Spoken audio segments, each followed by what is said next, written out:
आज Doubtnut app download करें। Doubtnut पर अपने सभी गणित, रसायन विज्ञान, भौतिक विज्ञान और जीव विज्ञान के डाउट्स का करो सफाया। बस प्रश्न की फोटो खींचो, एक ही प्रश्न को क्रॉप करो और तुरंत वीडियो सोल्यूशन पाओ। अभी डाउनलोड करें।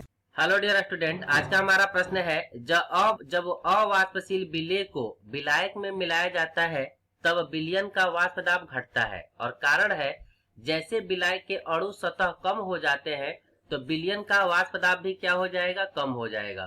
तो चलिए देखते हैं कि अगर हम किसी विलयन में अवाष्पशील विलेय पदार्थ मिलाते हैं तो देखिए क्या होता है। हम दोनों केस लेके चलते हैं, पहला केस और दूसरा केस। पहले केस वाले में क्या करेंगे, सिर्फ और सिर्फ शुद्ध विलायक लेंगे। एक पात्र है और उस पात्र में हम शुद्ध विलायक ले लेते हैं। इस पात्र में शुद्ध विलायक लेंगे, सिर्फ शुद्ध विलायक ए है। ए क्या है, शुद्ध विलायक, शुद्ध विलायक है। तो शुद्ध विलायक को जब हम गर्म करते हैं तो इसका वाष्प बनता है, इसका वाष्प बन गया ये वाला शुद्ध विलायक का वाष्प दाब। अब इसी हम विलयन में क्या करेंगे, एक अविलेय पदार्थ मिलाएंगे। इस शुद्ध विलायक में एक अविलेय पदार्थ मिलाते हैं, अउड़नशील विलेय पदार्थ मिलाएंगे। तो इसमें क्या कि शुद्ध विलायक में जब एक अवाष्पशील विलेय पदार्थ मिला देंगे तो वो विलेय पदार्थ क्या होगा, इस विलयन के सतह पे यानी कि सतह को क्या कर देगा, कम कर देगा। यानी यहाँ पर जाके नीचे बैठ जाएगा।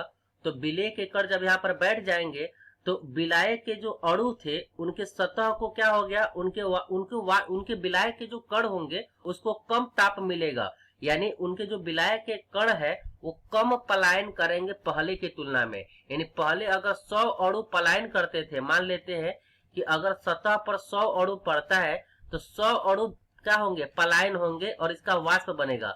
लेकिन जैसे हम अब इसमें अवाष्पशील विलेय पदार्थ मिला देंगे तो वो अवाष्पशील विलेय पदार्थ क्या करेंगे, उसके सतह को जाके छेक लेते हैं, घेर लेते हैं, जिससे विलायक के कण पलायन होने में कम हो जाता है, पहले की तुलना में कम पलायन होते हैं। इसका मतलब इसका सतह क्या हो गया, सतह कम हो जाएगा। सतह का क्षेत्रफल घट जाता है। और जब सतह का क्षेत्रफल घटेगा तो वाष्प दाब भी क्या होगा, वाष्प दाब भी घट जाता है, क्योंकि वाष्प दाब सतह के क्षेत्रफल पर निर्भर करता है। तो किसका वाष्प दाब ज्यादा होगा, अगर हमसे वाष्प दाब पूछा जाए तो किसका वाष्प दाब ज्यादा हो जाएगा, तो शुद्ध विलायक का वाष्प दाब P0A विलयन के वाष्प दाब से अधिक हो जाएगा। यानी शुद्ध विलायक का वाष्प दाब विलयन के वाष्प दाब से अधिक होता है। क्यों अधिक होता है, क्योंकि जब हम इसमें अविलेय पदार्थ मिलाते हैं तो जाके क्या करते हैं, सतह को घेर लेते हैं। सतह घेर लेंगे मतलब पहले की तुलना में सतह कम हो जाएगा। और जब सतह कम होगा तो विलायक के अणु पलायन कम होंगे, और कम पलायन होंगे तो इसका वाष्प दाब क्या हो जाएगा, कम होगा। तो पहला वाला कथन बिल्कुल सही है कि अवाष्पशील विलेय पदार्थ मिलाते हैं तो विलयन का वाष्प दाब घट जाता है। क्यों घटता है, कारण में कि विलायक के अणु सतह से कम हो जाते हैं, जिससे विलयन का वाष्प दाब कम हो जाता है। तो दोनों कथन और कारण दोनों सही है और दोनों एक दूसरे का स्पष्टीकरण भी है। तो कौन सा आंसर हो जाएगा, option number A. I hope आपको ये कंसेप्ट समझ में आया होगा। Thank you. कक्षा 6 से 12वीं से लेकर नीट, IIT, JEE वो एडवांस के लेवल तक 1 करोड़ से ज्यादा छात्रों का भरोसा। आज ही डाउनलोड करें डाउटनेट ऐप या व्हाट्सएप करें अपने सारे डाउट्स 8400 400 400 पर।